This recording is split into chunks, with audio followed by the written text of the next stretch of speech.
Good morning. Good morning, TikTok and YouTube. Going live from TikTok and YouTube. Peace and blessings to everybody out there.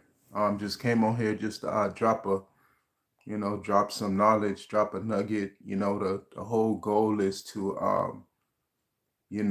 drop these nuggets. It can help somebody. It can help you.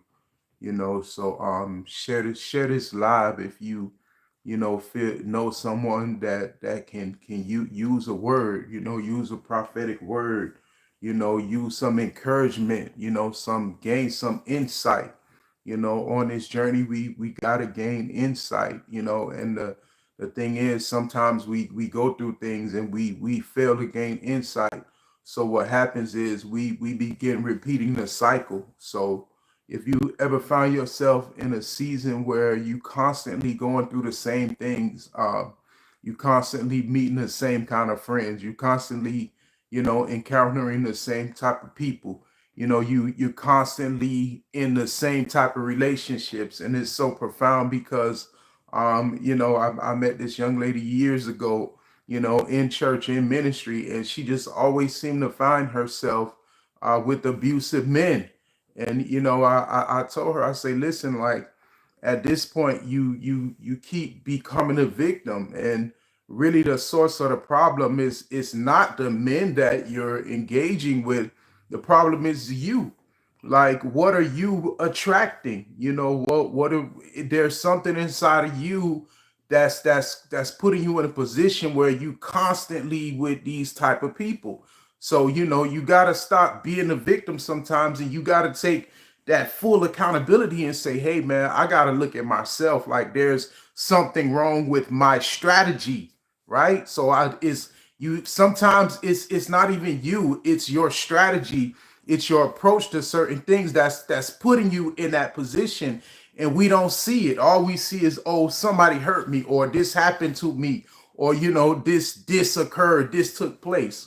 Okay, why did it take place? And I think that's something that we don't do sometimes. We don't ask those deep questions like, why do I keep having friends that betray me? Like, why do these things keep happening to me? Why do I keep finding myself in a place where I'm depressed all the time? You got to start asking yourself those questions. Why am I constantly broke? Why am I constantly in bad positions? Like, you got to dig deep. Sometimes it requires for you to look at yourself, and a lot of people can't do that. A lot of people can't process that mentally and emotionally. It's not easy to take accountability. It's easy for me to say, well, this job is not working out because, the job don't like me because I'm a black person. She don't like me because of this, because of that. No, buddy, the problem is you. And sometimes even when people reject you, like, you got to look at yourself. Like, why did they reject you? Like, maybe it wasn't meant for you to roll with that person. Like, maybe those people weren't a part of your destiny. Maybe those people weren't meant for you to walk with. Maybe that wasn't maybe they wasn't cut from your cloth. And that's what we have to do sometimes. Sometimes we gotta ask those difficult questions. Like, we gotta dig deep. Like, we gotta do a root cause analysis. Like, we gotta get deeper understanding. Like, understand our whys. Like, why am I in this place? Like, how did I get here? And what can I do to get myself further? What can I do to get myself out? But we don't ask ourselves those questions. We constantly stand in a posture of, oh, they did something to me. Well, why do you think they did? So why do you think that happened? Why do you think that man or that woman ran all over you? Why do you think that they use and abuse you? And listen, I'm not saying like life doesn't happen, things don't happen, but what about you? Why didn't you strategize or put yourself in a position where you recognize people that are using you, where you recognize that type of spirit? And that's why we in these situations sometimes, because we make ourselves vulnerable because we don't do the work, we don't do the hard part, we don't evaluate ourselves, we don't take an assessment of ourselves. And I had to do that for myself. I had to say that to myself after being in a bad situation for 12 years, married to somebody. I had to take accountability. I had to say, well, you know what? The reason why this thing happened, the reason why I was in something so dysfunctional. Good morning, Lisa. I'm here on YouTube and TikTok Live. So if you follow me on TikTok, Ferg Knowledge 416. I'm also on YouTube, Line World Ferguson. Like, jump on that page. Like, it's gonna bless you.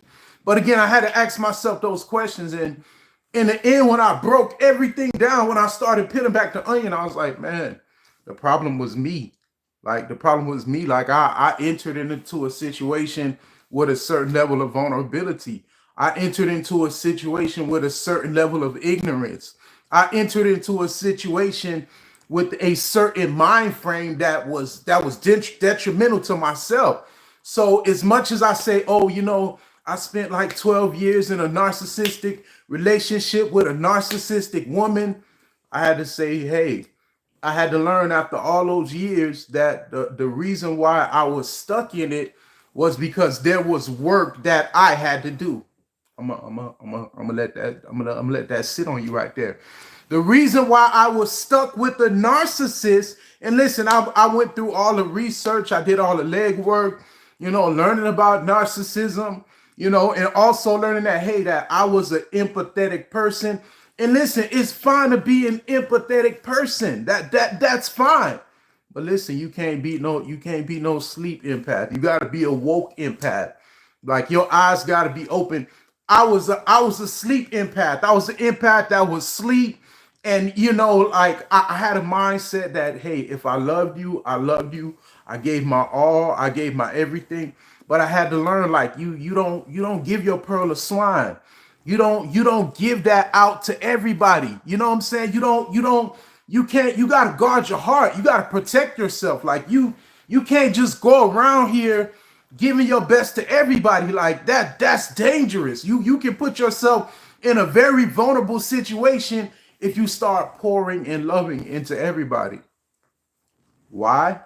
Because let me tell you something. Some ground is bad ground. Sometimes we unknowingly sow on bad ground. But guess what? Like, and just like they say in the law, like, the burden of proof is on you. Like, you gotta prove certain things. You gotta know certain things, because there are people in situations that are going to be presented to you, and the burden of proof is on you. You have the power. You have to learn how to discern between what's good and bad, right and wrong, and what's evil. Not only that, but you are going to have to learn how to discern energies. You are going to have to learn how to discern motives. That's I'm telling you, it's a dangerous thing, Lisa. You gonna have to learn how to discern motives. Like, you gotta stop that open door policy.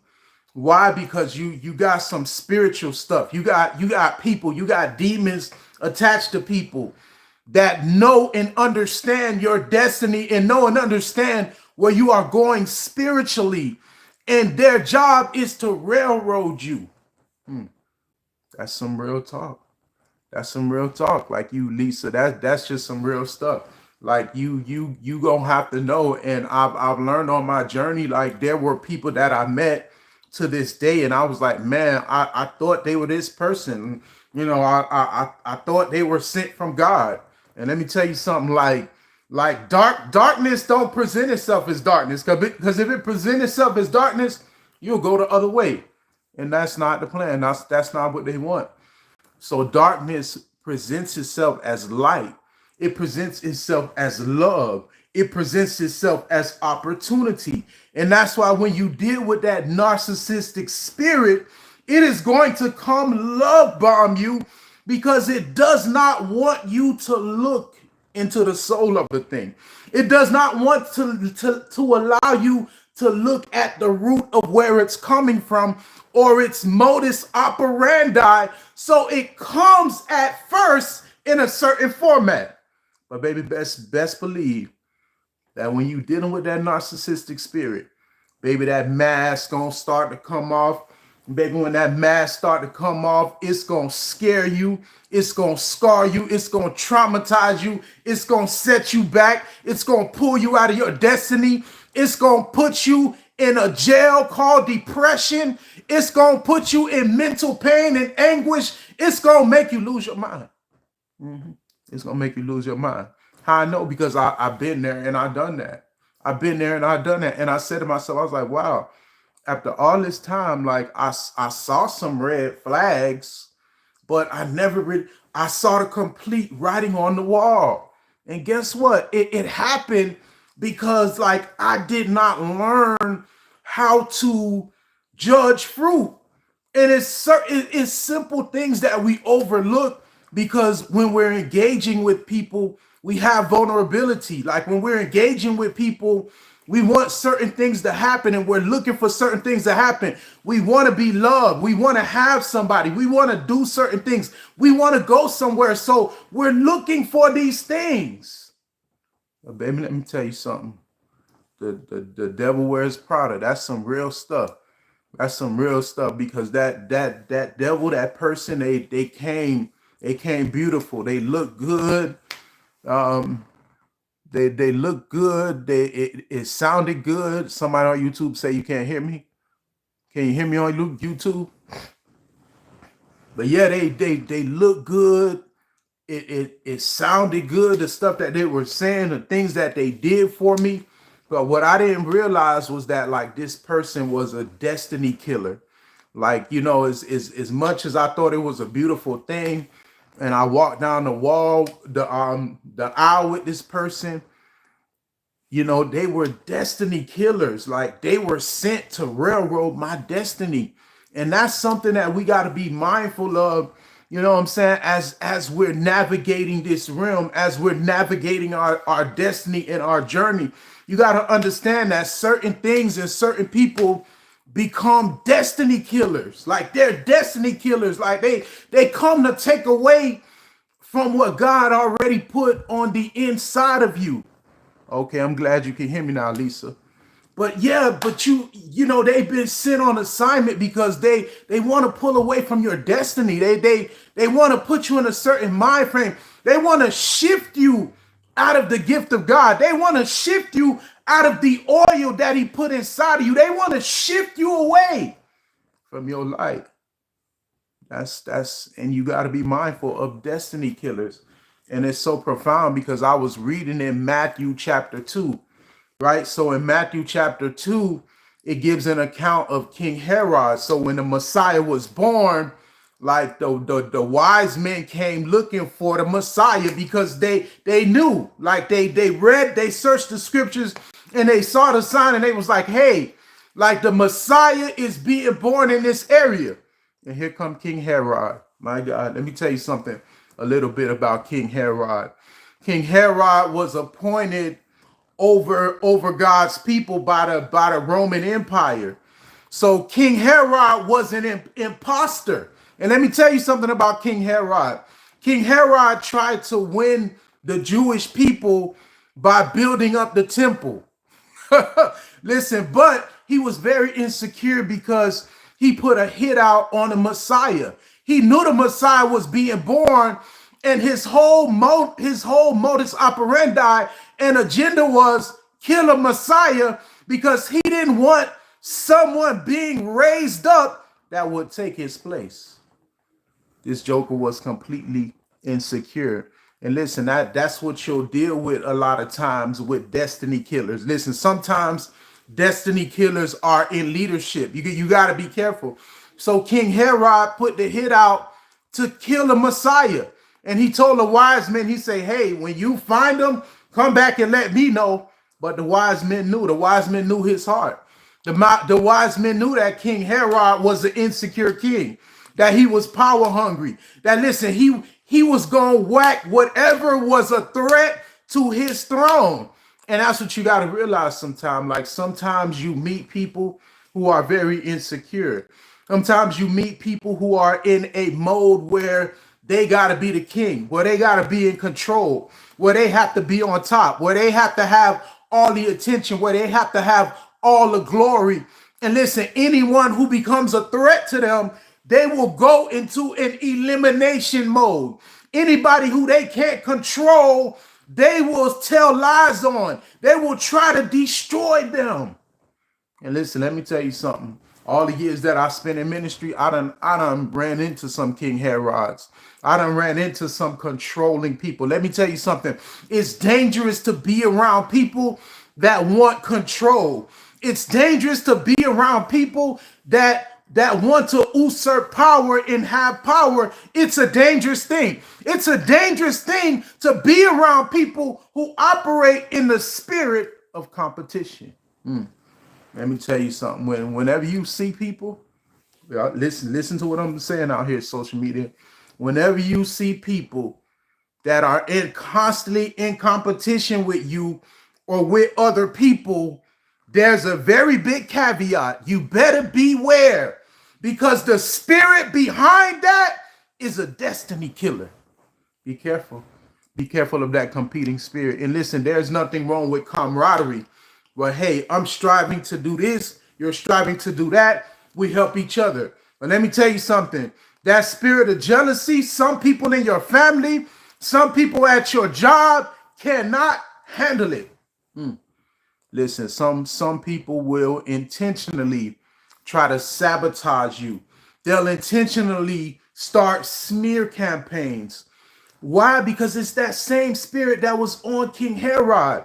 Like, they are destiny killers. Like, they see the light that you have. They see the power that you have. They see your destiny. They see the divine grace that's over you. They see the oil that's inside of you. They see the power that you have.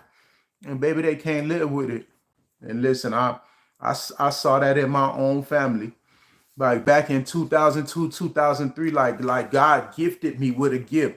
And I saw my own people, like they instead of them promoting me, instead of them encouraging me, they scrutinize me. They criticize me. Like, listen, they start talking about old stuff from when I was 7 and 8 years old that I did. And I say, oh, when I got older, I realized, I say, oh, those are destiny killers. Why? Because that darkness don't want to see me rise. Listen, that darkness don't want to see me elevate. That darkness don't want to see you go nowhere. It don't want to see you produce nothing. So that energy is trying to kill your spirit. It's trying to kill your faith. It's trying to usurp you. It's trying to fill your thoughts with negativity. It's trying to fill your journey with confusion. My God. That's what it does. Is destiny killers. And I said that to myself. I was like, wow. When I started reading, just from a theological standpoint about King Herod and his history and the things that he did, and I said to myself too, I was like, wow, like he even rebuilt the temple for the Jews. And let me tell you something, that narcissistic spirit, it's going to do some stuff to take your attention off of the true motive. So you gotta listen, you gotta become a fruit inspector out here. Listen, you can't just go by what people tell you. You just can't go by what you see on the surface. But you are going to have to dig deeper. You are going to have to do more math. You are going to have to do more work. You're going to have to be more strategic and calculate things in this season and in this dimension. Why? Because, like, listen, you're a kingdom operative. Like, God have you on an assignment. Like, there's assignment, there's purpose behind where you're going and what you're doing. And you cannot afford to be distracted. You cannot afford to go the other way. You cannot afford to miss this in this season. You cannot afford to miss time. And listen, I think that's one of the worst things that eat me up sometimes. I said to myself, I was like, wow, I wasted 12 years of my life sowing on bad ground. I wasted 12 years of my life that I can't get back because I was in a place of doubt. I was in a place of fear. Why? Because I didn't do the work from the beginning. Why? I did not trust the process. Why? I did not want to be alone. I did not want to be by myself. It's a lot of people in relationships, in situations, because they're afraid to be alone.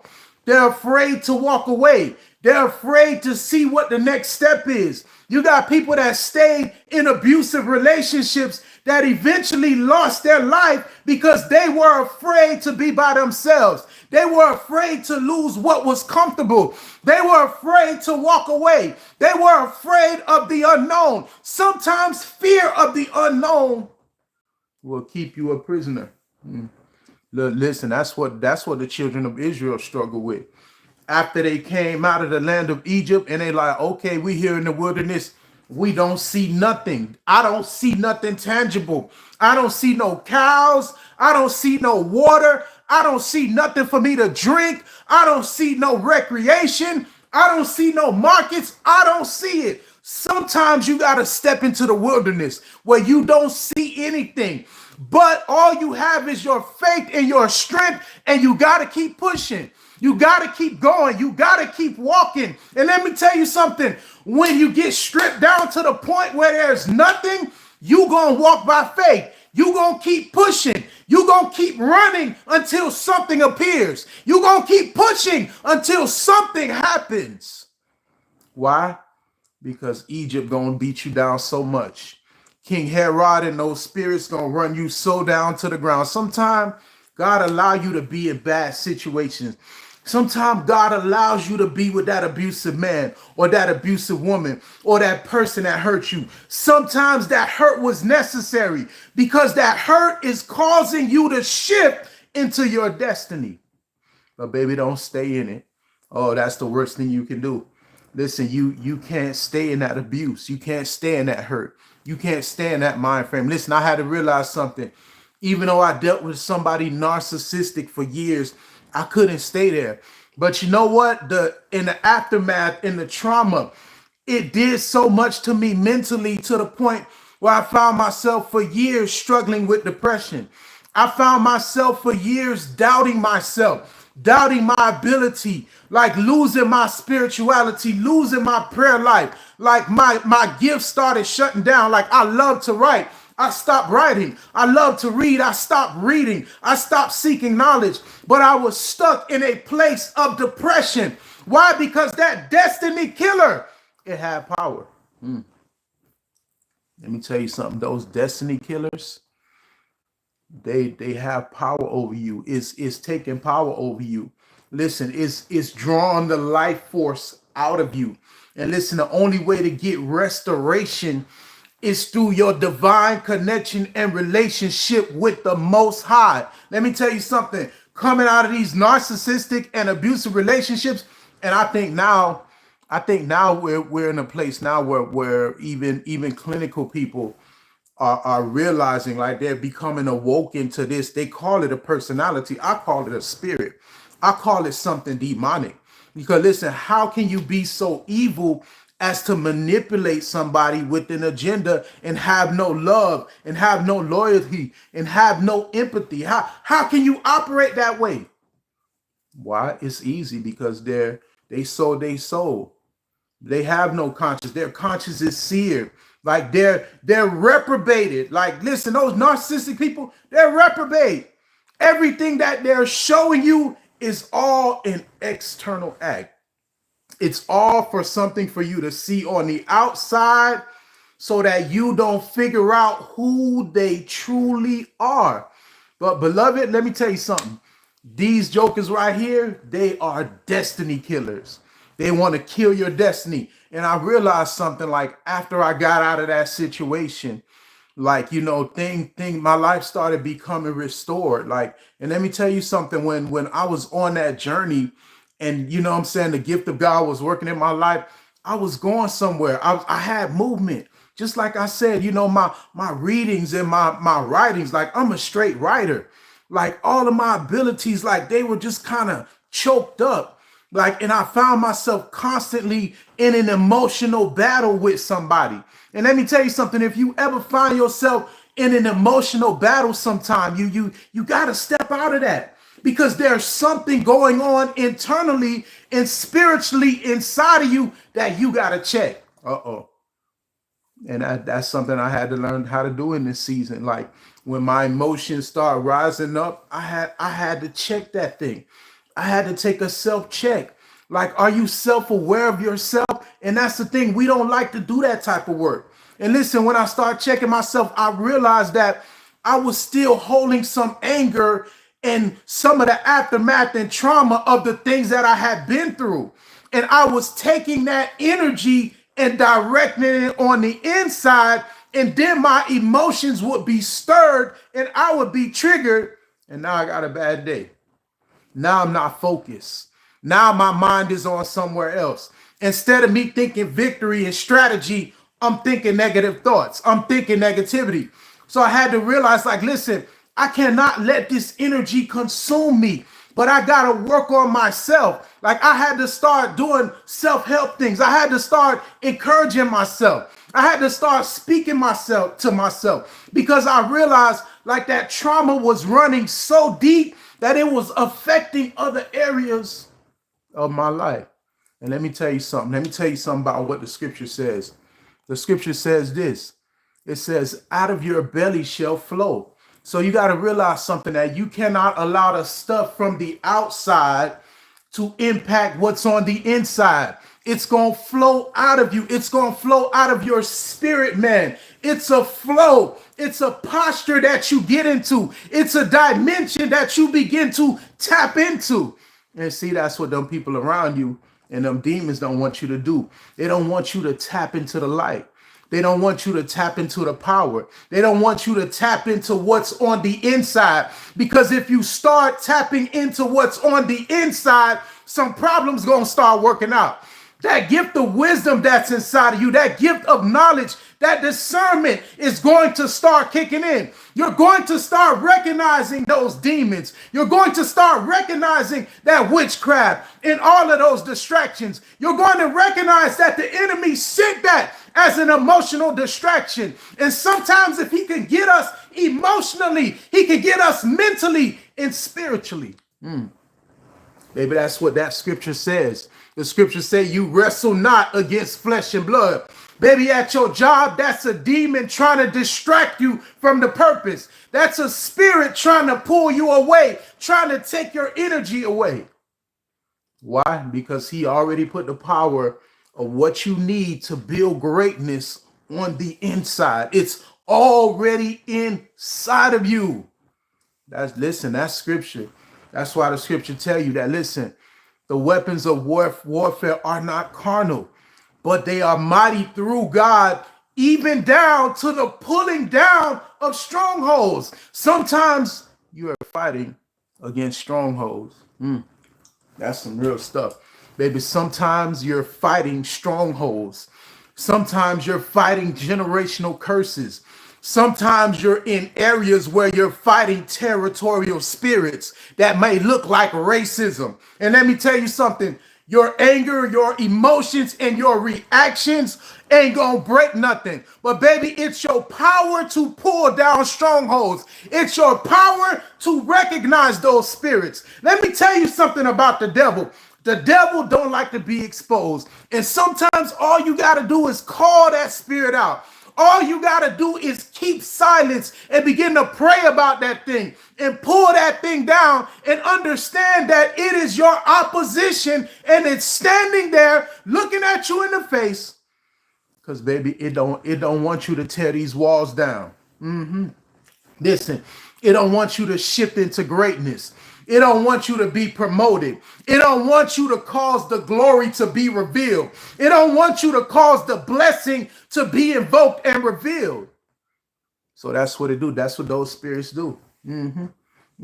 Listen, that's why them people at your job, they got smart stuff to say. They react to you differently. Why? They treat you adversely. Why? Because they're supposed to. Because you are the anointed one. You are the one that God sent to invoke change. You are the change agent. Listen, I don't want to hear that about you don't know what your assignment is. Baby, let me tell you something. Wherever he sent you as a shifter. Baby, that's the first ministry, is to become a shifter. You ought to begin to change atmospheres where you are. You ought to be able to make something out of nothing. You ought to be able to birth greatness out of confusion. You are a shifter. That's your first assignment. That's your first job. I don't care what gifts you have. I don't care what gifts you don't have. You have the power to shift and change atmospheres. And let me tell you something.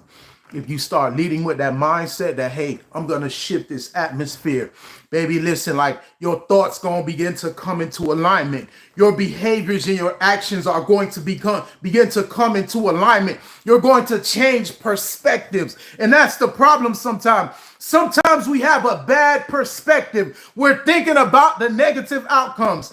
We're thinking about the people who are fighting against us. We're thinking about the odds that are stacked against us. But baby, what's your perspective? Why do I say that? Because as a man thinketh, so is he. So listen, if I keep on thinking with a negative perspective, a negative mindset, that's the fruit I'm gonna consume. That's the fruit I'm gonna manifest if I keep thinking with negativity. If I keep thinking negative thoughts and negative things, that's how I'm gonna flow. I'm gonna begin to flow in what? I'm gonna flow in negativity. But listen, if I start thinking positive mindset, and let me tell you something, like you got to become a shifter.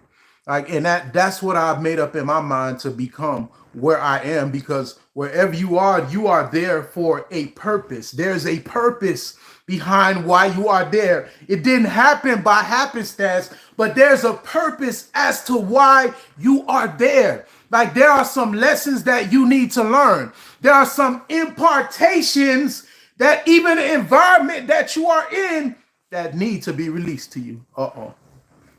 You talking some spiritual stuff right now. Yeah. Even where you are right now, with all the confusion, with all the chaos, with all the madness, with all the things that are going wrong, there's an impartation that the Father has ordained for you to receive that is going to happen after you walk through your walkthrough. But the problem is, we don't want to walk through the walkthrough. We don't want to walk through the walkthrough. We don't want to have to go through the situations where people don't like us. We want to be accepted by everybody. We want to be liked by everybody. Listen, we want everybody to say good things about us. Baby, let me tell you something. Sometimes you're going to have to fight the good fight of faith. Sometimes you're going to have to bear down. Sometimes you're going to get knocked down, and you're going to have to keep getting back up and keep going hard. That's the good fight of faith.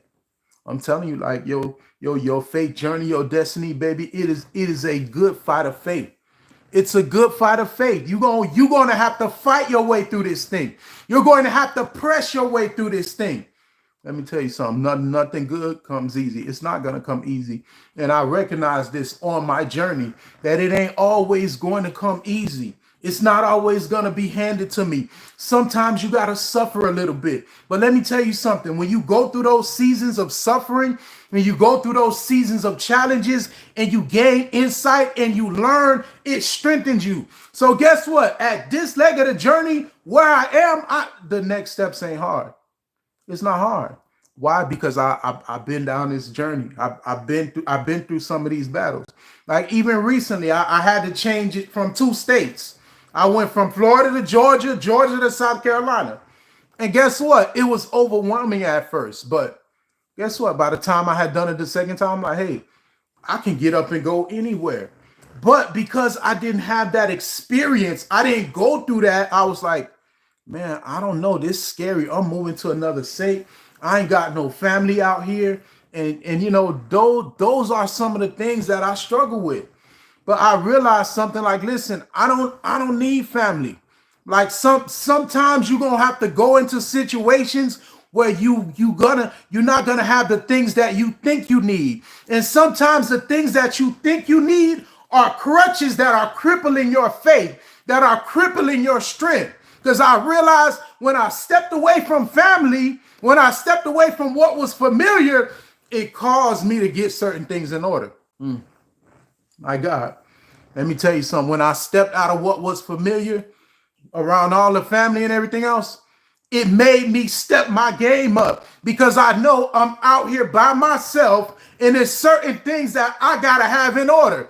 Sometimes that comfortable place is a crutch. Sometimes that comfortable place gonna kill you. Sometimes that comfortable place gonna rob you of what's inside of you and what you need to cause you to shift into the next dimension. Sometimes that comfortable place, it feel good. And let me tell you something, years ago, and I fell flat on my face. And I was in my mom's garage. Like, even when it was time for me to go, it was that garage was so comfortable. Listen, it wasn't no bills, it wasn't no pressure. I could just hang out there. You know what I'm saying? It wasn't no demands put on me. But let me tell you something. That place of being comfortable, baby, can equate to your death. That place of being comfortable is a destiny killer. That place of being comfortable will send you into your demise. Don't ever get into a place where you become so comfortable that you kick back your feet and think that everything all right. Because, baby, let me tell you something. As long as you got breath and life in your body, it's always going to be warfare. It's always going to be fights. It's always going to be battle. Like, it's always going to be opposition. It's always going to be something that you got to learn. It's always going to be something that you have to grow into. It's always going to be something that you're going to have to deal with. But listen, it's your perspective. Like, how do you see it? How do you see it? How do you interpret it? How do you discern it? Like, do you see it as problems, as despair? Are you going to let it lead you into depression? Or are you going to strategize? Uh-oh. Listen, like, yeah, you've been through some stuff. You've been through some things. But listen, are you going to let it push you into depression? Or are you going to strategize? Or are you going to complain about the things that you don't have? The money that you don't have, the friends that you don't have, the support that you don't have. That's what you probably gonna complain about. But listen, in that season, beloved, we're not doing that. We're moving differently. We're getting into that quiet place. We're getting to a place of peace. We're getting to a place of strategy. We're getting into a place of prayer. We're getting to a place of posture where we can focus on what we need to do to get to the next level. Listen, that's where I am right now in this season. Like, what I need to do to get to the next level. What do I need to do to take the next steps? Like, I don't want to be in this place forever. But listen, I also realize that there are things that I have to do and that I have to take accountability for if I want to go to the next dimension. And I realize that. But listen, that's some real stuff about these destiny killers. But just like I was telling you in Matthew chapter 2, that's what King Herod did. Like, he knew, like, the wise men knew, the wise men discerned what was going on. But here go King Herod, he watching and paying attention. And let me tell you something about that monitoring spirit. Like, those people of darkness, those people that came to destroy you, like, they know you got light in you. They know you got love in you, but they don't care about that. Why? Because it's all about them. And you got to be careful with people that are so egocentric. Listen to people's language. Listen to what they say. Watch what they do. And let me tell you something. I had to learn to become a fruit inspector.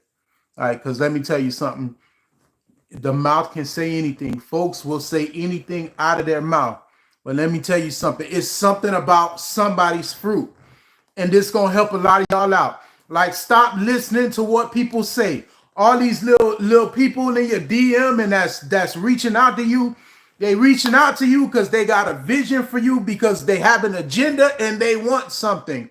But let me tell you something, how to avoid a lot of hurt. Start looking at their fruit. Stop looking at what they wear. Stop looking at what they say, but start looking at their fruit. And baby, when you start looking at people's fruit, you will begin to understand who they really are and what you're dealing with. And the problem is sometimes we don't know what we're dealing with because we don't look at their fruit. You ain't looking at their fruit. Yeah, they drive a Hellcat, but look at their fruit. Like, look at how they behave. Look at the things they do. Like, look at their life. Look at their fruit. They got kids all over the place. They ain't taking care of their kids, but they got a whole Hellcat. They got a $90,000 car. Like, look, you got to look at the fruit. And a lot of times we put ourselves in bad situations because you don't do the basic stuff and look at the writing on the wall. And listen, that's what I've come to the knowledge of. That, hey, you got to examine folks' fruit. And that's what I look at. Like, listen, I don't care how gifted you are, back in previous seasons, like it was all about, oh, somebody gifted, they anointed, this and that when I was in ministry.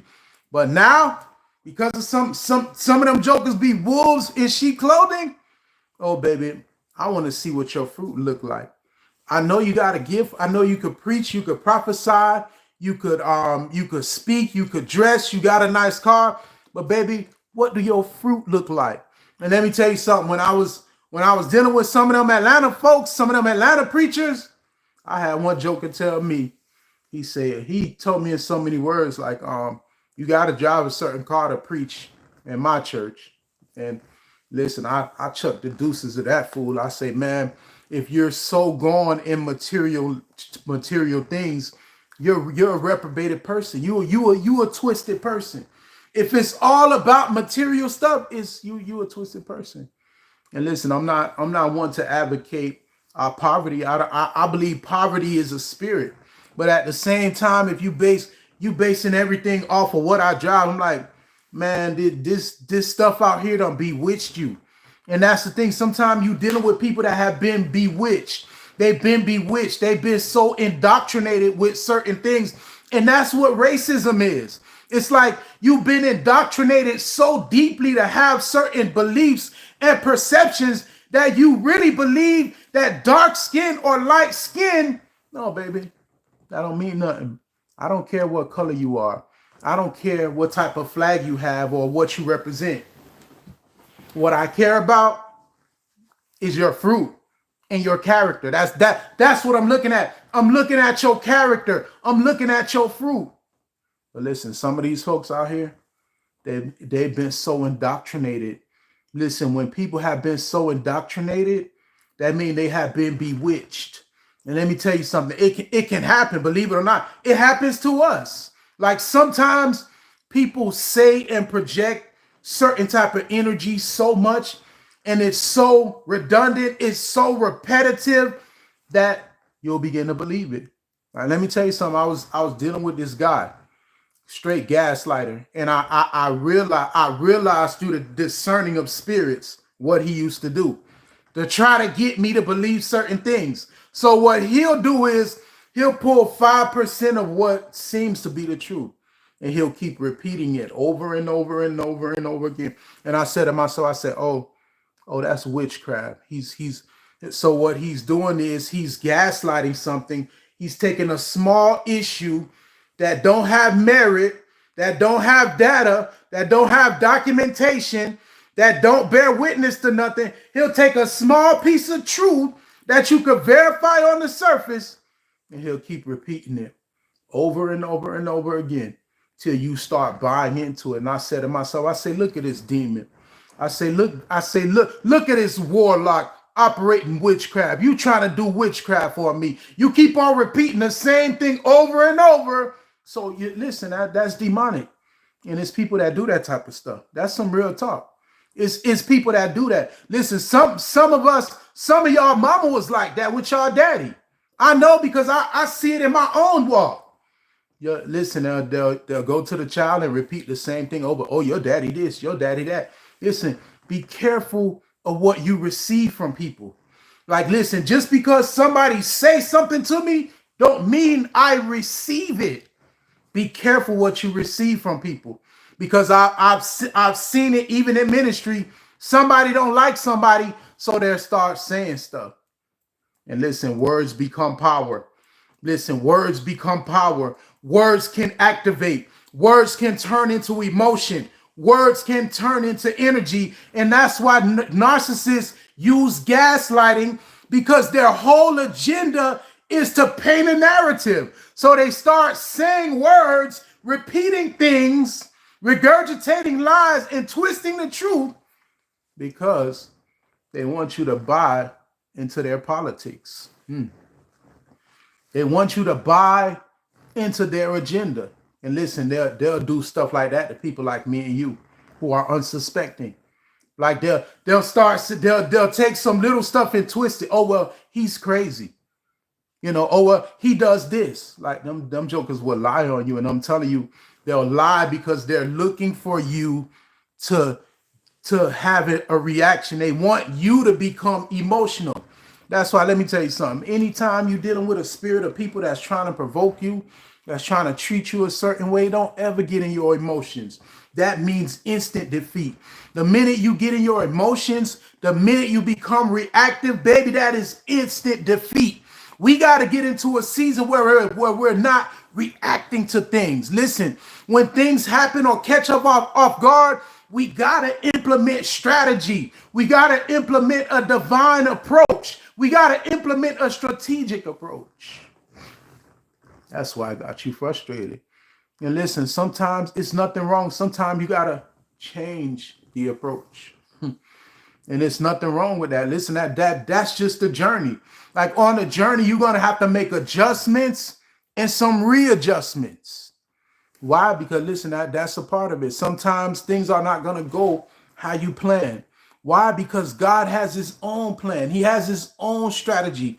And that's why even where I am today, I'm thankful for it. I'm like, God, you know what? Like you done blessed me. You done, and listen, he humbled me and he knocked me down to ground zero. But guess what? I'm thankful for that ground zero. Because if it wasn't for that ground zero, I would have never woke up. I would have never really understood my purpose. And let me tell you something, like God gifted me. He anointed me. He blessed me.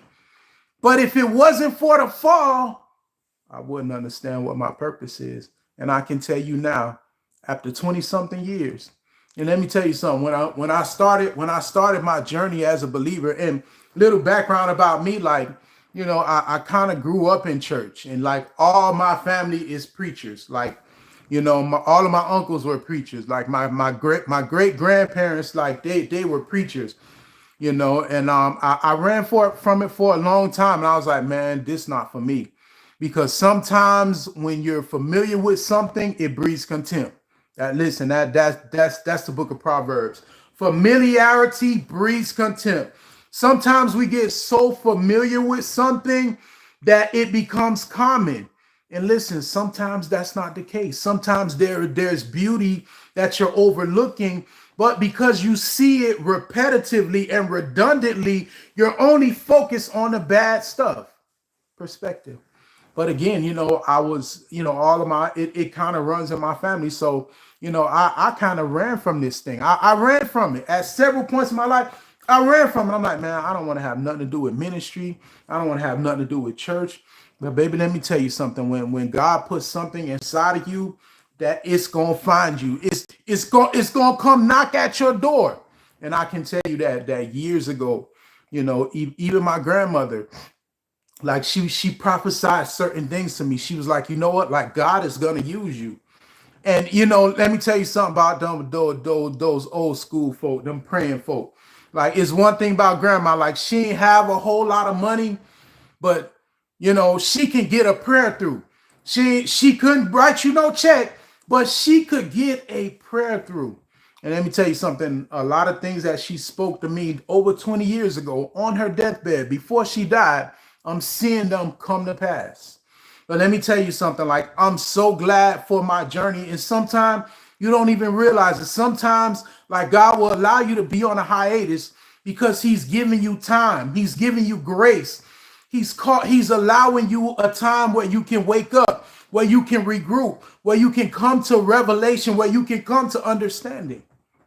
But let me tell you something, like I ran from this thing for a long time. But I'm finally beginning to realize after all this time, like this right here is my purpose. This right here is my destiny, to enlighten people, to drop these nuggets, you know, to proclaim spiritual warfare, that others may be enlightened, that others may be strengthened by these words, by these experiences. Like, listen, you carry that cross for a reason, because somebody on the verge of suicide need to hear that. Somebody that have dealt with a narcissist need to understand, like, listen, it hurts right now, but there are better days. Like, your time is coming. Like, it's gonna get better. And let me tell you something. This weekend, I celebrated 4 years married. And, you know, in the beginning, it was sketchy. So many people, you know, had so many negative things to say. Oh, here he go again. Get married. Here you go again, doing this again. And I'm like, I knew it was God. I knew it was the hand of God. But I also was afraid because, I got married before in the church. And I was like, man, like, I don't want to be making no second mistake. Right? Because that's what they say.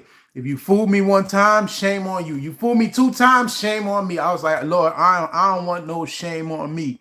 But let me tell you something. God knows what he's doing. And sometimes we're so clouded in our mind by what has happened or what we have experienced. But beloved, I'm here to tell you, beloved, I don't care what you experienced or what you've been through. I don't care what road down you traveled down or what has happened. I don't care what traumatic experiences have broke forth in your life. I don't care what the enemy has done to you. I don't care how he has bound you. But I want you to understand something, that God in his divine plan and divine timing got purpose for you. And let me tell you something. It can happen. It will happen. But you got to trust the process. It ain't going to be easy. But listen, that's the thing. You're going to have to fight against what happened in the past. Listen, you're going to have to fight the trauma of the people that betrayed you. You're going to have to fight the trauma of the people that were supposed to love you, but that didn't love you. Listen, Lisa, there was people that was supposed to love you, but they chose not to love you. And I had to accept that too on my journey. Like, listen, sometimes God you will cross paths with people. But listen, love is a choice. Life is a choice. And sometimes people, thank you for the happy anniversary. Sometimes people are not in a place where they need to be. And that's why you got to know how to navigate the journey to recognize this. And listen, I met some good people on the way. But as I matured, I realized, like, listen, you can't bring everybody with you on the journey. You can't take everybody up on that mountain with you. You can't, listen, everybody can't operate in eagle anointing. Sometimes you're dealing with pigeons. Sometimes you're dealing with crows. And let me tell you something. Crows are one of the smartest birds out there. I didn't even know that. I was reading up about crows and ravens. Like, they're very intelligent birds. But baby, they not eagles. They don't have the wings to be eagles. They don't have what it takes to be eagles. And sometimes we wrapped up and intertwined and in agreement with people that, listen, they got a raven mindset. They got a scavenger mindset. But listen, like, God ordained you to fly with the eagles. Like, they can't go they can't take that altitude where you at. And listen, that's why them friends keep agitating you. That's why those people are agitating you, because like you've been ordained and custom and called forward to operate in different altitudes and to operate in different atmospheres. But you're dealing with people that can only go certain high. They can only go to certain heights. Destiny killers. And you know what? On my journey, I realized that. Why? Because dealing with some of them people almost made me tap out. Dealing with some of those type of people made me second guess myself. Listen, you need to be around people that can birth you. You need to be around people that knows the gift that's inside of you, that not only knows the gift that's inside of you, but that will hold you accountable, that will push you to the next level, that will cause you to walk in your grace, that will cause you to walk circumspect of what's going to cause you to come forward, that's going to cause you to break forward. Don't be around people who celebrate your mess. Listen, don't be around folk that celebrate your bondage. Listen, I had to realize that, years ago when I struggled with alcohol, I was like, God, I was praying. I was like, God, take this taste out my mouth. But I had to realize something, like, I'm asking God to take the taste of alcohol out my mouth, but yet I hang around alcoholics every Friday. I'm telling you, every Friday I was with the alcoholics and I'm praying. I'm like, no, baby, sometimes it's steps you got to take. Sometimes when you take that step, God gonna take that other step. Sometimes, baby, you gotta be willing to walk away from that narcissist. Sometimes you gotta be willing to separate from people and separate from things that are common and familiar. It ain't easy sometimes. And listen, that's what I had to do years ago. And listen, I had built the whole family. Had a nice home, had nice things going for myself, very promising. But I had to walk away from it. Why? Because I realized that the foundation was built on a lie. I realized that the foundation was built on false precepts and principles of what I thought was family. Sometimes we build things, relationships, and situation based on this. Baby, when it go bad, sometimes it's just God exposing, like, hey, this person who you thought was on your team, I'm showing you that they wasn't for you. My God, listen, that's one thing about God. When you walking with God, sometimes you're gonna have to change strategy mid-season. Sometimes you're gonna have to change approach mid-drift, because sometimes he won't expose certain things until you get to certain places or you start paying attention. But I had to realize that after spending 12 years building a family, building a life, I had to realize that, baby, that this wasn't solid ground, that this was built on a lie. And at first I got mad with God, but I realized something about God as I learned that, listen, God will never ever force you to do anything. That's one thing about between us and animals. We have a soul. And as you have a soul, you have the power to make choices. And God will never stop the choice that you make. Listen, if you decide to go on a shooting spree, God ain't gonna stop you. Now he will protect his people, but God is not gonna stop you. Why? Because he's a God of free will. And listen, that's one thing I had to learn, that when I made that mistake of coming into unity with somebody who was actually double-minded, me by my free will and by buying into the deceit of someone else, I willed myself to something. Baby, listen, be careful of what you will yourself to. And that's why the Messiah, when he taught his disciples to pray, he put a check and balance in it. He said, thy will be done. Uh-oh. That's called check and balance. He was giving you the format for government. That was a check and balance. He said, thine will be done. Like, okay, I'm not going to will myself into stuff. That's not the divine plan.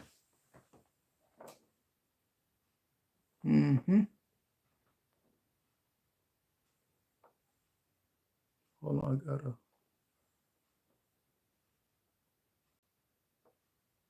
But that's, again, beloved, that's just how it's chopped up. That's just the way it is. You can will yourself into certain things. You can will yourself in with certain people. You can get tied up and wrapped up into certain people. And sometimes that's not your destiny. Sometimes, baby, that's not the divine plan. Sometimes that's not it, baby. But again, I hope these insights and nuggets, that they can help you, that they can bless you. But if you don't remember anything I say, read that in Matthew chapter 2 about King Herod. Read about that joker. Read about him. And listen, I'm telling you, as you read through these scriptures, like dig deeper. Do some historical background on it. Like read some of these theological writings and approaches. It's going to give you some insight, because as I was just studying King Herod, I'm like, wow, like, he tried to woo the Jewish people by building the temple, but at the same time he was also building pagan temples. And I was like, oh, that's narcissistic.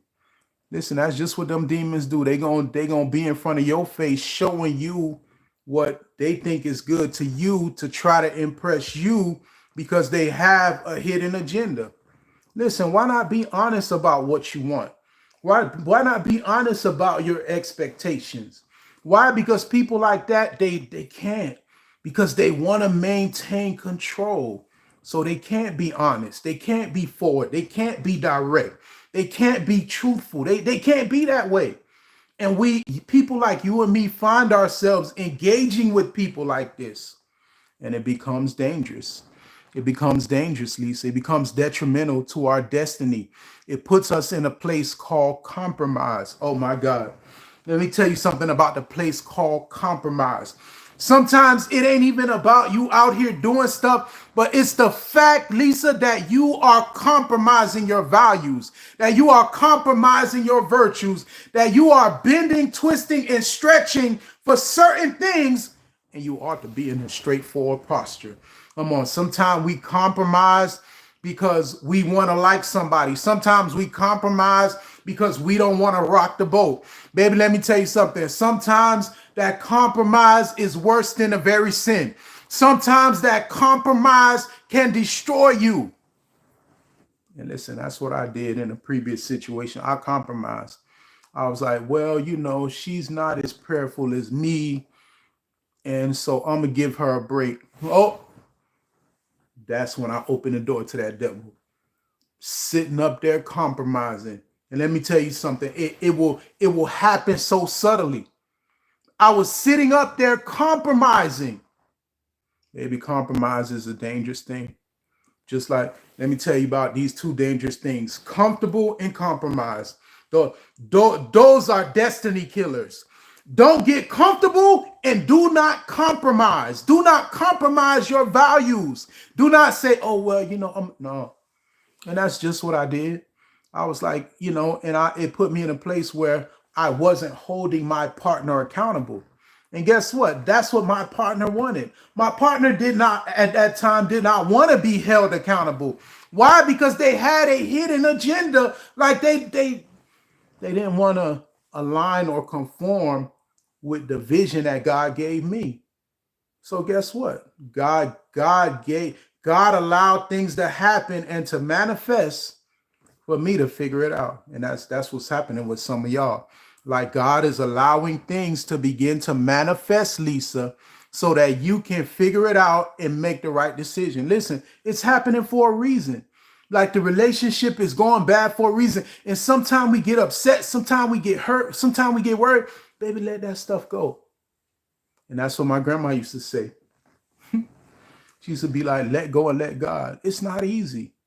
So guess what? When that happened in my previous situation, I had to let go, and it hurt. I didn't, but family to me was a place, it was a thing of comfort. I love to come home. But listen, I love to come home to the physical house. But listen, the spiritual house was out of order. It was completely out of order.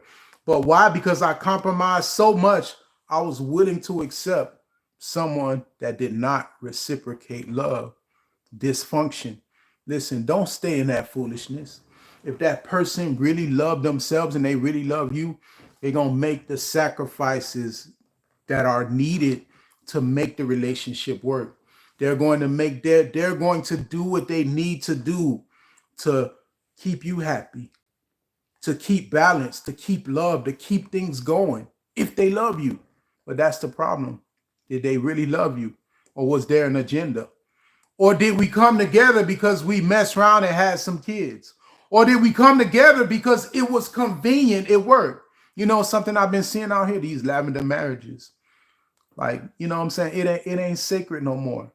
I didn't want that for my life. I didn't want that for my journey. I don't want no lavender marriage. I don't want no made up stuff. I wanted someone that was genuine. But again, I had to go through the counterfeit.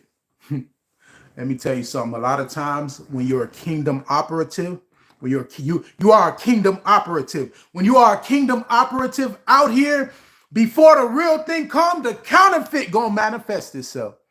And you got to know when to recognize a counterfeit. Not only do you have to know when to recognize a counterfeit, but baby, you're going to have to learn how to evict the counterfeits. Oh, shoot. Listen, you're going to have to get into a place of strength where you're going to be able to say no. You're going to have to get into a place of strength where you're going to recognize our friends, family, and people. Like, I got to separate from you.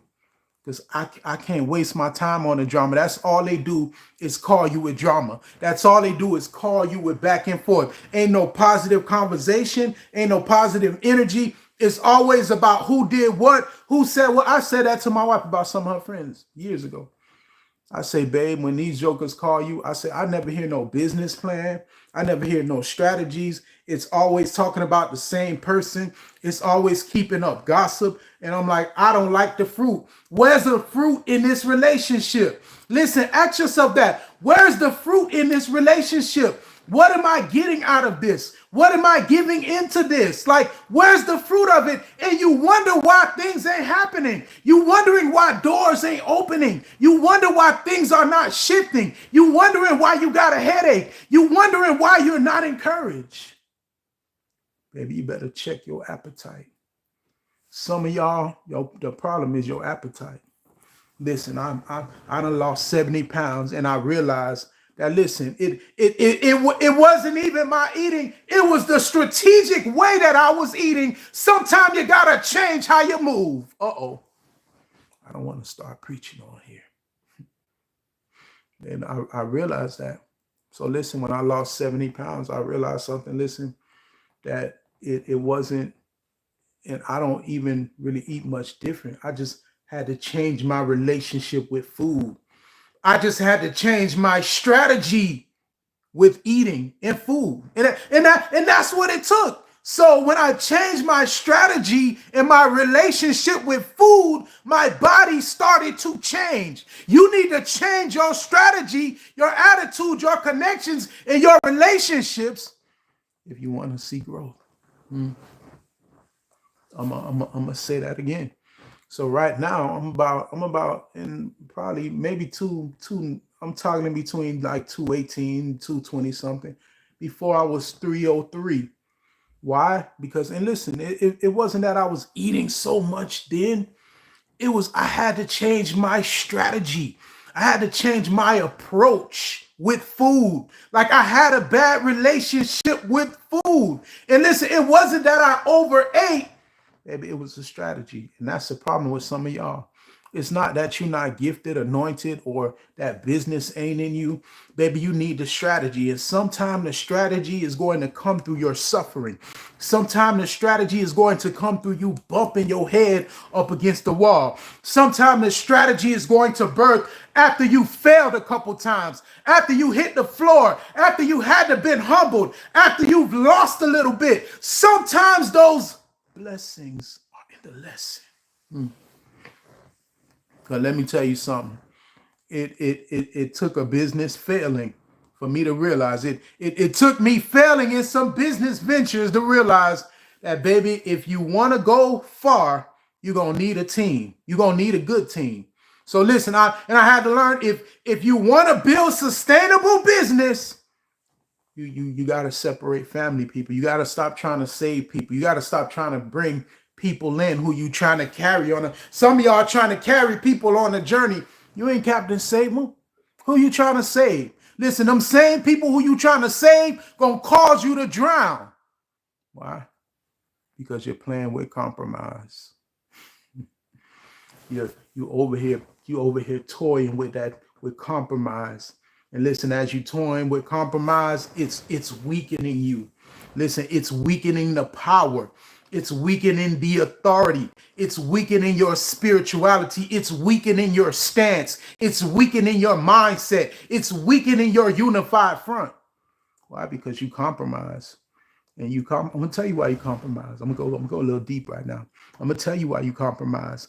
Because you're taking a physical, natural assessment of things, and you perceive that to be the easiest or convenient route to get you to where you need to go, or to make you comfortable, or to cover bases. That's why you can't be comfortable or compromise in this dimension, because they are indeed destiny killers. And let me tell you something, I did that before. I compromised with somebody because I thought they did business good. I seen red flags all over the place. I was like, nah, let me let them stay here in the office, and this gonna work itself out. And baby, let me tell you something. I reaped a whole whirlwind of funky doodle that to this day, I was like, man, why in the world did I make that decision? Anybody ever been in that place where you like, man, why in the world did I do that? Why in the world, Chantel, did I stick around for those friends? Why in the world did I stick around for them family members? Because you'll realize, Chantel, after the fact, that baby, you've been playing with witches, you've been playing with warlocks, you've been playing with demons, you've been playing with people that was up to no good. You've been playing with people that did not want to see you succeed. You've been playing with people that did not want to see you prosper. I'm seeing that right now. Listen, I'm seeing that right now, and I realize that a lot of folks did not want to see me make it. They were happy that I fell on my face. And that's why you got to be careful, boys. It's witchcraft all around you. You don't even know it. It's demonic witchcraft and warfare all around you. And sometimes you so used to the negativity, sometimes you so used to it that you become comfortable. You stop praying about it. You stop paying attention. Comfort. Comfort and compromise. Comfort and compromise. Baby, get uncomfortable. Get uncomfortable. Stop looking for comfortable situation. I learned that even in my workouts. I was like, you know what? Let me stop being comfortable. Because listen, when I started back working out again, I was like, okay, I don't want to hurt no muscles.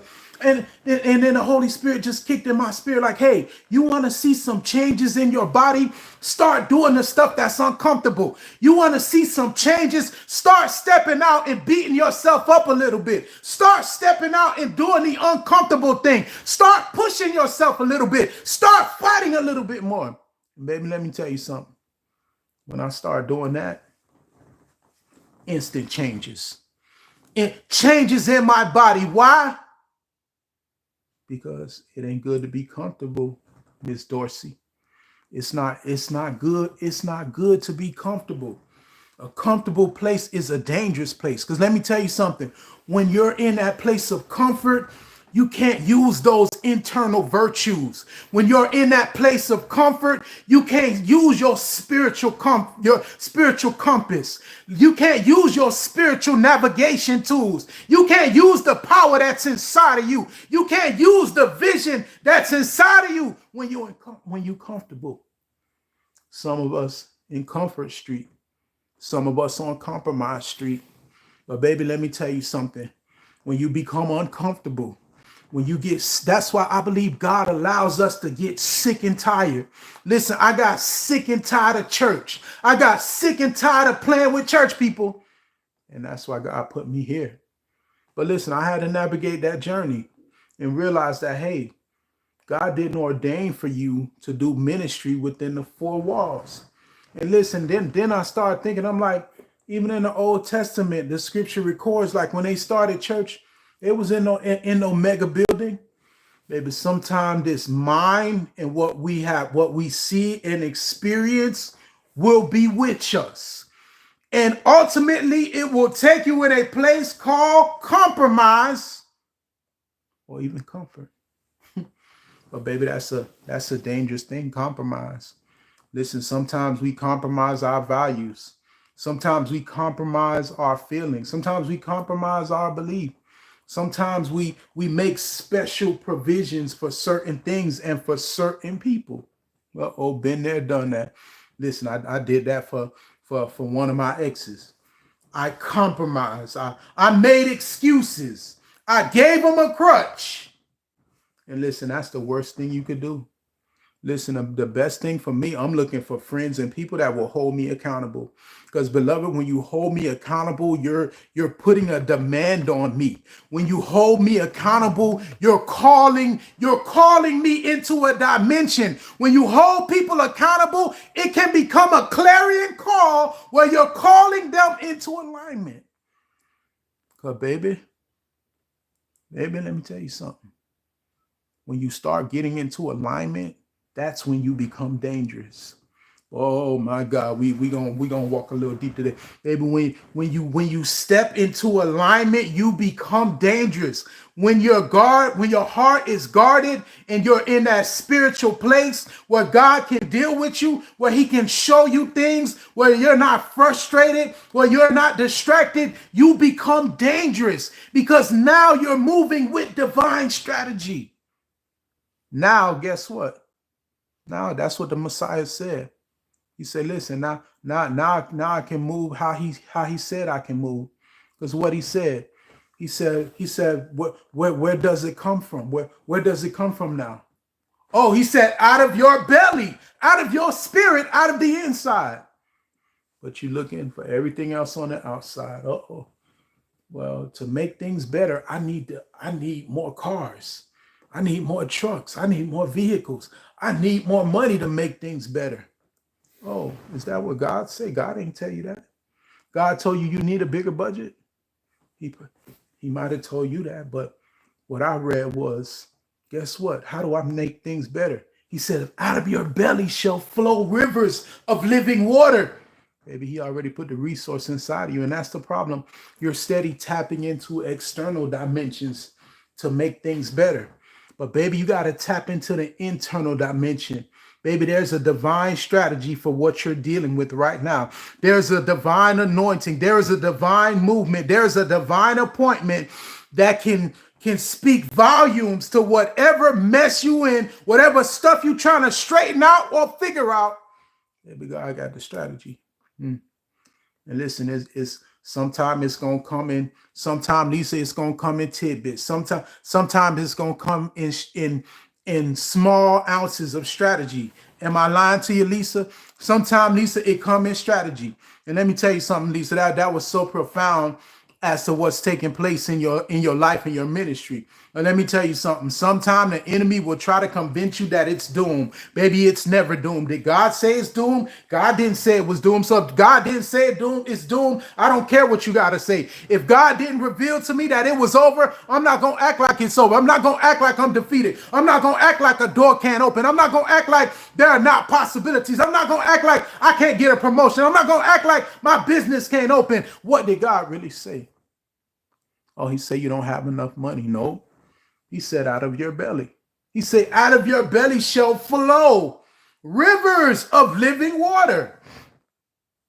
That means if I truly want to realize God's purpose and plan in some stuff, I gotta transcend into a spiritual mindset. Listen, that's what's written in them scriptures. It say to be carnally minded is death, but to be spiritually minded is life. And let me tell you something. I was carnally minded when I made that first decision to walk down the aisle. That was my carnal. Why? Because it looked good on the outside. Ooh. And let me tell you something, gentlemen. We can be very carnal. We are physical. We are physical creatures. But let me tell you something. That same physical stuff that looks so good to you on the outside, baby, it can smell death. It can spell witchcraft. It can smell bondage. It can spell slavery for you. How you know? Been there and done that, baby. Been there and done that. Baby, I got horror stories for days. Listen, I got foolishness that done happened and that done went down. And baby, I'm writing my book about it because somebody need to catch this. Somebody need to hear this. Why? Because it's going to bless somebody. It's going to strengthen somebody. It's going to help somebody overcome darkness and evil. And listen, that's what it's all about. It's about strengthening the brothers and the sisters. It's about strengthening others and, you know what I'm saying, downloading insight into other people, imparting insight and wisdom and knowledge and giving people tools for the journey. Let me tell you something. Sometimes you think you need certain resources, but baby, it's the tools you need that's going to help you adapt. Listen, that's going to help you interpret what's going on in the atmosphere. That's going to help you discern. That's going to help you wake up. Let me tell you something about what the scriptures say. It says, listen, the spirit gives life. The spirit quickeneth and gives life. Sometimes you need that life on the inside to begin activating because all you eating is death. At the job, they telling you death. Oh, we need more work. We need more time. We need this, baby. You eating death. You eating death. Sometimes you need life. You need to eat. Sometimes you need that life to spring up inside of you. Sometimes you need to wake back up. Sometimes you need to understand what brought you here. And I had to realize that the other day. And the Holy Spirit was speaking to my spirit. He was like, listen, it's prophecy and prayer that got you here. Some of y'all don't realize it. And sometimes we sit in our place of despair like, woe is me. Stuff ain't going right. Bills are coming due. But baby, what you think got you here? I realized that. And I was like, and I was reflecting on it. I was like, man, it's the prayers that got me here. It's the prophecies and the prayers that got me here. Listen, that's what the book of Revelation chapter 12 says. It says that the spirit of prophecy is the testimony of the Messiah. I had to realize something, that it was those prophecies, it was the testimony of the Messiah and prayers that got me to this place.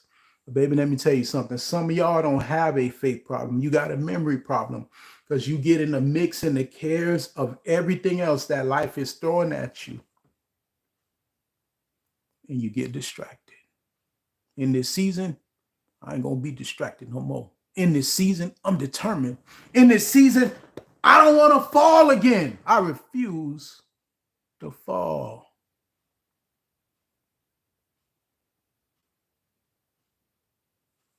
Again, beloved. But again, beloved, listen, that's a nugget for today. Again, that's what. And when I was reading about King Herod, I was like, man, this joker sounds like a straight up narcissist, manipulating people, deceiving people. Listen, some of them family folk will do that. They'll make you think that they on your side, but listen, they dog you out in the background because they got an agenda. All they want to do is use you. And the minute they can't get no more power out of you, the minute they can't get no more energy out of you, the minute they can't get no more oil out of you, the minute they can't rob stuff from you and take from you, you become useless to them. And listen, I said to myself, and I said to God, in 2025, I don't want any non-reciprocal relationships in operation here. Why? Because I'm trying to go forward in God's plan for my life. I'm trying to go forward in that vein. And listen, I don't want to be set back. Listen, I spent years in the setback. And let me tell you something, when you, Miss Dorsey, when you get into those dark places, you won't even realize how low it'll pull you. You won't even realize how much it's robbing you. You won't even realize how much it's taken away from you.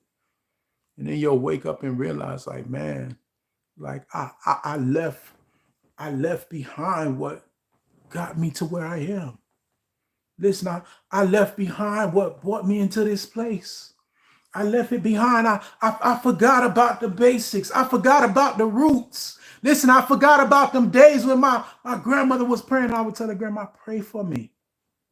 I got too big. I got too grown. My head got too big. I thought I got too much strength. I thought I had so much gift. I thought I had so much anointing.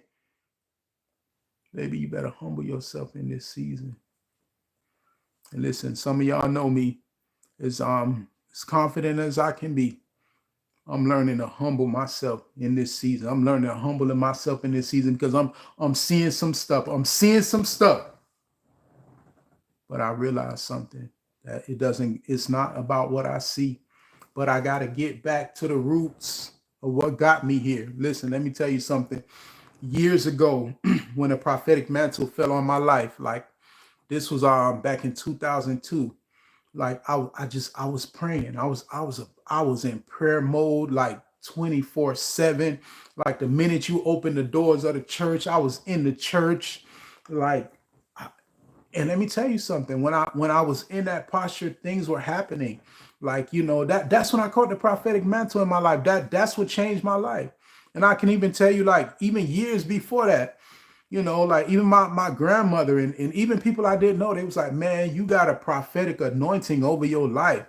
And I was like, wow. I'm like, I do. I don't know. I don't feel it. But let me tell you something. It was one night back in 2002 or 2003.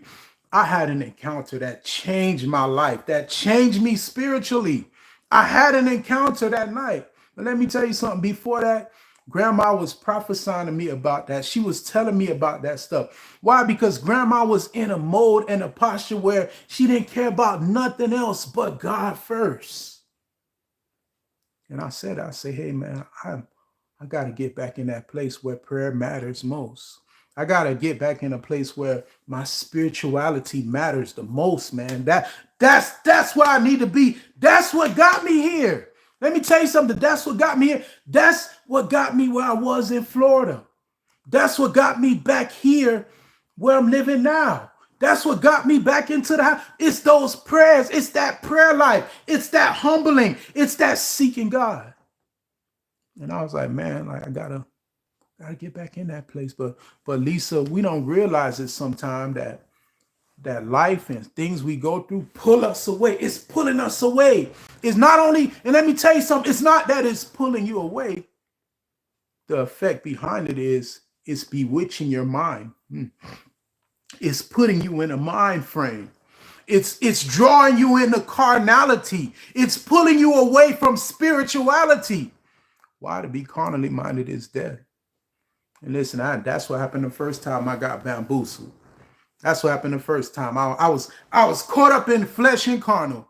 And I was looking at stuff on the surface. Ooh, that looked good on the surface. But baby, that demon, ooh, man, that's why, listen, I see somebody beautiful on the surface. I'm like, no, I want to know what's on the inside. I want to know what your character look like. Because baby, let me tell you something.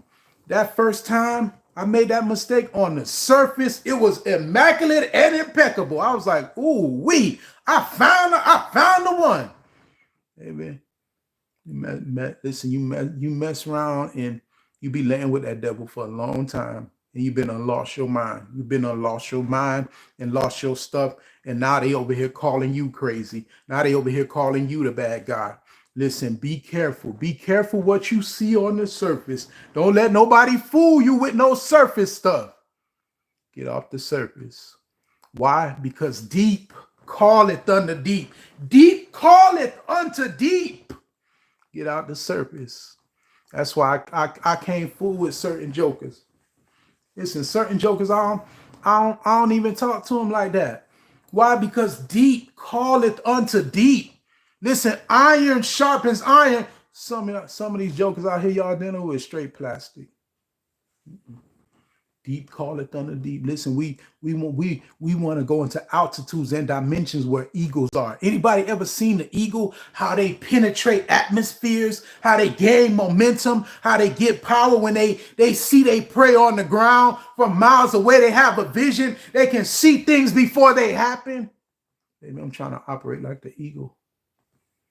Listen, I don't want to be like a crow. Listen, some jokers, like I said before, they like crows. The crows are very intelligent creatures. I didn't know that. They're very intelligent creatures. But baby, I'm an eagle. He ordained me to be an eagle. That's what he called me to be, an eagle, to high and soar into deeper altitudes and higher heights and deeper dimensions. Baby, I don't want to be around no pigeon. Listen, get away from them pigeon-minded people. Start asking yourself, like, what do we talk about? Like, what's the purpose behind the relationship? What's the purpose behind the connection? Listen, I got some jokers call me and they get mad with me. I'm like, because I don't want to talk to them. I'm like, I don't want to talk to you because you ain't talking about nothing. You still talking about the same stuff from 20 years ago. You still talking about sexual stuff. Like, bro, I'm in my 40s, bro. That was when I was 20 and 19. You doing the same stuff. No. I just told somebody something. Listen, think about who you talking to. And I bet you 9 times out of 10, they calling you to tell you about what somebody else did. Spirits, those are spirits. I'm gonna back that up. Think about it. Them same people keep calling you, and think about the nature and the line of communication. Think about it. When they call you, what do they talk about? They talking about somebody else. Listen, it's never conversations about how we gonna strategize something.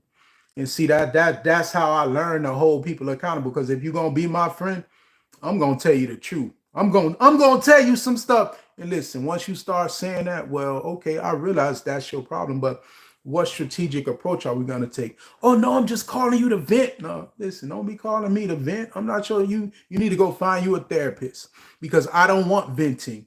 Listen, I don't want venting. Listen, I want vetting into destiny. That's what I want. Keep your venting. Let's vet for destiny. Let's vet for destiny. Keep all the venting to yourself and your emotions. Go find you a therapist and let's vet for destiny. My God. I said something right there. I might write that down. That sounds valuable. I don't have a pen right now. But listen, keep your venting and let's vet for destiny. And listen, that's the problem with the relationship. They calling you venting. Listen, we can talk about the next strategy. We can talk about some financial movement. We can talk about some business move. But you want to call me and vent and talk about other people. Listen, baby, we got to get into a season where we growing and we prospering. We're not prospering because we're focused on the wrong stuff. And listen, I see this at the job sometimes. Sometimes these jokers, because they know certain stuff they ain't doing the right way or should be doing, so they start raising saying about other stuff to take focus off what they need to be focusing on. And I'm like, at the end of the day, you got to focus on what's going to activate. You got to focus on the oil. You got to focus on the demonstration of things. You got to focus on manifesting things. You got to focus on positivity. You got to focus on growing. You got to focus on making moves. Some real stuff, man. But listen, think about it. Think about all these people that call you. Think about the line of conversation. Think about how it goes all the time. It's probably a pattern. It's probably familiar because you might be dealing with a familiar spirit. But we don't realize sometimes that people that this stuff and people like this, like they just come to distract us. They distractions. They do the same stuff, same stupidity over and over and over and over and over again. And they keep repeating the same stuff. It's going to be the same result. But again, beloved, I thank you all for joining this live. I'm going live on TikTok as well. You know, again, I thank God for this journey, you know, of what I've been through, you know what I'm saying, and of my life. I'm just happy right now in life. I'm in a happy space, you know, and again, I thank God for this journey. It's a journey. It ain't easy all the time. But guess what? Like, God is always making a way. He's always teaching me something. He's always showing me something. He's always enlightening me and strengthening me. So again, I'm thankful. I'm grateful. And again, you know, that's all I have for today. But again, read Matthew chapter 2. Read about how King Herod, you know what I'm saying, put out the hit to kill all the male children because he was so insecure that he was trying to preserve his throne. And listen, be mindful of people like that. Be mindful of selfish people. Be mindful of people with agendas. Be mindful of destiny killers. Be mindful of yourself. Remember about compromise. Remember, comfort and compromise are dangerous things. So again, we don't want destiny killers to pull us away from our purpose. And listen, sometimes it's not easy. Sometimes, like when you wake up, you don't want to face the day. But beloved, you got the strength inside of you. Keep taking one foot forward. Keep going. Keep pressing in. It's going to get better. And let me tell you, sometimes it's going to get worse before it get better. But beloved, you got to know, you got to believe, and you got to know that God is the author and the finisher of your faith. That's what you got to know. That God is the author and the finisher of your faith. That it don't matter who's in office. It don't matter who you think is in control. But listen, what matters is your faith journey. Sometimes he wants you to be oppressed. Sometimes he wants you to be pressed down on every side. Sometimes he wants the odds to be stacked against you. Sometimes he wants you to deal with people that throw you under the bus. Listen, sometimes you got to be put under that bus if you want to birth. Sometimes those under the bus experiences gonna birth you. Sometimes it's gonna birth you. But again, that's all I have, beloved. It was such an awesome time being on here. Again, y'all can check me, you know, like and subscribe to my YouTube channel. That's Lion Roar. And then also follow me on TikTok, Ferg Knowledge 416. You know, again, it was so good just being with y'all. Y'all be blessed. And we'll catch you again next week. Same time, same channel. Yeah, that's my YouTube right there, Lion Roar Ferguson. And on my TikTok is Ferg Knowledge 416. Follow me on that. I'm gonna start going live on TikTok some more. You know what I'm saying? I'm in this thing. I'm all out. I got on my boxing gloves and I'm here and I'm ready to fight. So I'm in fight mode. But again, we know what our purpose is. We know why we fighting. We know why we here. Some people don't know why they're here. But again, beloved, be blessed, and we'll catch you next week. Same time, same channel. Be blessed.